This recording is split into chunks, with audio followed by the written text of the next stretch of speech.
കോട്ടയം ജില്ലയിലും മഴ ശക്തം. ഇന്ന് റെഡ് അലർട്ട് പ്രഖ്യാപിച്ചിട്ടുണ്ട്. മീനച്ചിൽ, കാഞ്ഞിരപ്പള്ളി താലൂക്കുകളിൽ ചെറിയ തോതിൽ ഉരുൾപൊട്ടലുണ്ടായി.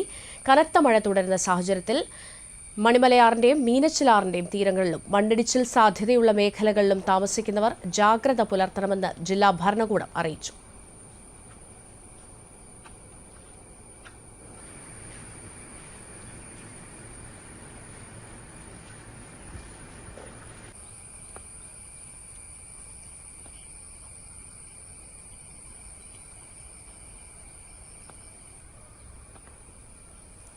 ടോമി മാങ്കൂട്ടം ചേരുന്നുണ്ട് കൂടുതൽ വിവരങ്ങളുമായി. ടോമി, ജില്ലയിൽ റെഡ് അലർട്ട് പ്രഖ്യാപിച്ചിരിക്കുന്ന അതിശക്തമായ മഴ മുന്നറിയിപ്പ് നൽകിയിരിക്കുന്ന ഒരു സാഹചര്യം നിലനിൽക്കുന്നു. എങ്ങനെയാണ് വിവരങ്ങൾ?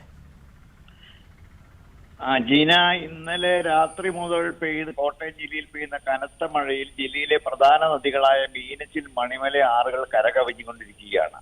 താഴ്ന്ന പ്രദേശങ്ങൾ വെള്ളത്തിനടിയിലായി. പാലാ ഈരാറ്റുപേട്ട റോഡിലും കോട്ടയം പാലാ റോഡിന്റെ താഴ്ന്ന പ്രദേശങ്ങളിലേക്കും വെള്ളം കയറിക്കൊണ്ടിരിക്കുകയാണ്. ഈരാറ്റുപേട്ട നഗരത്തിലെ താഴ്ന്ന പ്രദേശങ്ങൾ വെള്ളത്തിനടിയിലാണ്. ഈരാറ്റുപേട്ടയിൽ നിന്നും തീക്കോയി, വാഗമൺ, മൂന്നലവ്, തലനാട്, പൂഞ്ഞാർ, പെരിങ്ങളം ഭാഗത്തേക്കുള്ള എല്ലാ റോഡുകളും വെള്ളപ്പൊക്ക ഭീഷണിയിലാണ്. പൂട്ടിക്കൽ, മുണ്ടക്കയം, തീക്കോയി, വെള്ളികുളം പ്രദേശത്ത് മണ്ണിടിച്ചിൽ റിപ്പോർട്ട് ചെയ്തിട്ടുണ്ട്. പൂഞ്ഞാർ പ്രദേശത്തെ പല വീടുകളിലേക്കും മരം ഒടിഞ്ഞു വീണ് ഭാഗികമായി നാശനഷ്ടവും ഉണ്ടായിട്ടുണ്ട്.